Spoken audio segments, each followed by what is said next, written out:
네, 이번 시간은 경기도의회 상임위원회를 소개해드리는 시간입니다. 이번 시간에는 교육행정위원회의 다양한 활동을 소개해드립니다. 함께 보시죠.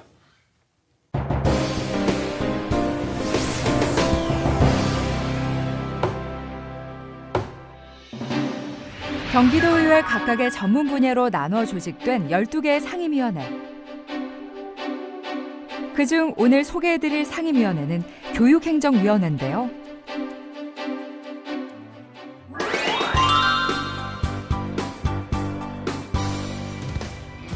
교육행정위원회를 소개해줄 두 분을 만나봤습니다.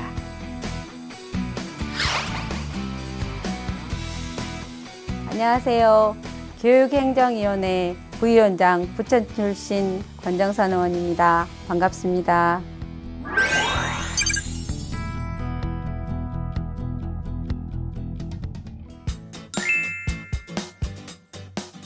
네, 경기도민 여러분 안녕하십니까? 경기도의회 교육행정위원회 부위원장 시흥 출신 안광률입니다.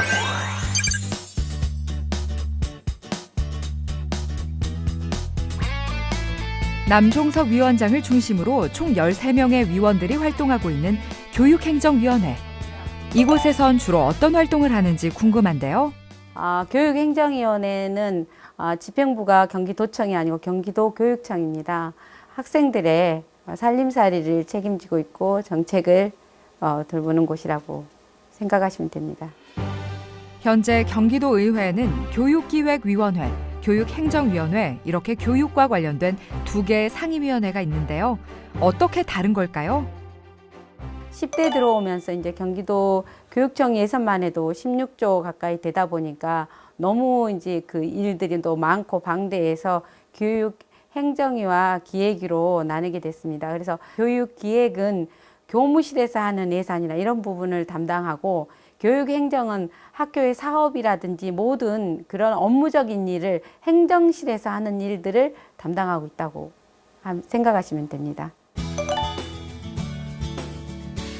학교 신축이라든가 개축 문제라든가 또 학부모님들이 많이 원하시는 환경 개선 사업이라든가 또 체육관, 공기 정화기 사업 등 이런 실질적인 행정 업무들에 대한 것을 다루고 있습니다. 코로나로 인해서 학교 방역 관련된 것도 저희 그 교육행정위원회에서 다루고 있습니다. 그러니까 점점 방대해지고 있는 경기교육의 규모로 인해 하드웨어적인 측면과 소프트웨어적인 측면을 구분해 의회 활동이 이루어지고 있는 건데요. 학교 설립이나 시설 지원, 교육 환경 개선과 같은 교육 지원을 전담하는 하드웨어의 업무를 맡고 있는 곳이 바로 교육행정위원회입니다. 코로나19로 우리의 삶 자체가 완전히 달라진 지금, 교육행정위원회가 마주하고 있는 문제는 어떤 것들이 있을까요? 코로나19 전후가 너무 많이 달라진 게 이제 교육 쪽이에요. 학교 학습하는 그 공간부터 식사하는 공간, 그리고 아이들이 또 이제 야외 활동을 할 수 없기 때문에 실내 활동을 해야 되는 공간, 그래서 너무 많은 일들이 있는데 그것들을 어떻게 변형시켜서 지금 우리 아이들이 학습하는데 도움이 되는지, 집에서 학습을 하다 보니까 좀 여건이 좋은 친구들과 어려운 친구들의 그 학습 편차가 생길 수밖에 없는 상황에서 이것들을 어떻게 극복해서 모든 아이들이 평준화된 그런 교육을 받을 수 있는지에 대한 중점을 둬야 되지 않을까 하는 생각입니다. 학교 교육의 환경 조성은 물론 지난 11월에 열린 행정사무감사에서는 내년부터 시행 예정인 사립유치원 급식과 관련 준비 사항에 대한 체크도 있었는데요.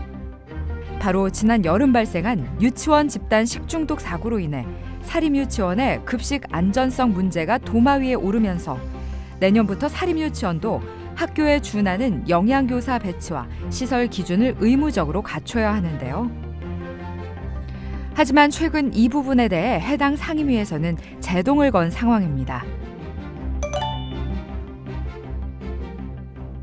학교급식법이 개정되면서 유치원 급식을 지금 2021년 1월 달부터 시행하게 돼 있습니다. 근데 이 부분이 뭐가 문제냐면 교육부도 그렇고 경기도 교육청도 그렇고 아직 대안이 없습니다. 시간은 얼마 없는 상태인데 유치원 급식을 잠정적으로 좀 연기해달라는 촉구 건의안을 지금 저희 상임위 차원에서 준비하고 있습니다. 또 꿈의 학교, 방과후 학교 등 학교의 울타리를 넘어 마을교육 공동체를 지향하는 다양한 사업과 더불어 학교 밖 청소년이나 학업 중단 학생에 대한 케어를 고민하고 있는 곳도 이곳 교육행정위원회인데요. 그냥 조례가 있던 아니면 어떤 부분이 있던 그거에 대해서 그냥 있을 뿐이고 그냥 명목상 그 비슷하게 맞춰놓은 그런 상황이어서 제가 이번에 진로 멘토링이라든지 이런 거에 대해서 지금 관심을 갖고 있는데 아이들이 지금 학습하는 게 학습의 문제가 아니고 진로를 어떻게 할 것인가에 그리고 학교 안에 있는 학생들의 진로도 그렇지만 학교 밖 청소년에 대한 진로에 대한 부분까지 저는 이런 게 좀 어느 정도 체계적으로 잡혀서 아이들이 학습을 함으로 인해서 지식을 얻고 그런 게 아니라 자기가 앞으로 어떤 일을 해야 될 것인가에 대한 생각들을 정리해가는 과정이라고 생각을 해서 그런 쪽으로 저는 좀 살펴보고 도움을 줄 생각입니다.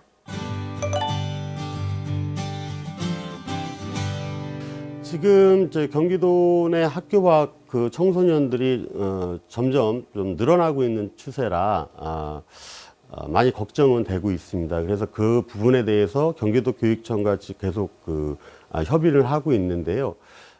우리나라 같은 경우에는 그 지자체가 일부 그 청소년 쉼터를 운영하면서 학교 밖 청소년들이 거기서도 좀 생활을 하고 있지만 본질적인 거는 이 학생들이 학업을 중단하면 안 된다라는 거에 있거든요. 그래서 교육청 차원의 대안학교 시설을 좀 더 늘려야 되지 않겠냐. 지자체에 최소한 하나 정도씩은 준비를 해야 되지 않나 그렇게 생각합니다. 전국 최대 규모인 경기교육의 미래를 뒷받침하는 상임위원회로서 앞으로의 다짐과 목표는 어떤 게 있을지 궁금한데요. 바꿀 수 있는 부분 우리가 제도적으로 조금만 바꾸면 아이들에게 좀 달라질 수 있는 부분이 있다면 그런 부분도 좀 개선해야 되고 공원이든 모든 부분이 열악한 환경에서 학교는 예전처럼 담을 높이 쌓고 학교와 어떤 그 지역사회가 분리된 게 아니라 정말 하나처럼 움직여야 되고 우리가 다 같이 아이를 돌보는 공간이 돼야 된다고 생각하기 때문에 학교 개방에 대한 부분 그리고 학교 체육시설을 이용할 수 있는 시민들이 이용할 수 있는 그런 여건이 좀 쉬워졌으면 좋겠고요. 그리고 CCTV나 이런 부분을 점검해서 아이들이 귀가하고 할 때 안전하게 할 수 있는 부모님이 안심하고 학교에서 집에 돌아온 그 등하굣길을 걱정하지 않아도 되는 그런 안심 등하굣길을 만들어 놓고 가고 싶습니다.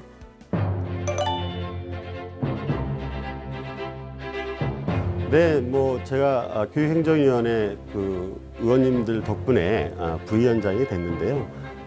앞으로도 이제 저희 교육행정위원회가 다른 상임위보다 더 단합되고 또 알찬 그런 의정 활동을 할 수 있도록 의원님들 잘 보필하고요. 특히 우리 남정섭 위원장이 잘 보필해서 최고의 상임위가 될 수 있도록 노력하겠습니다.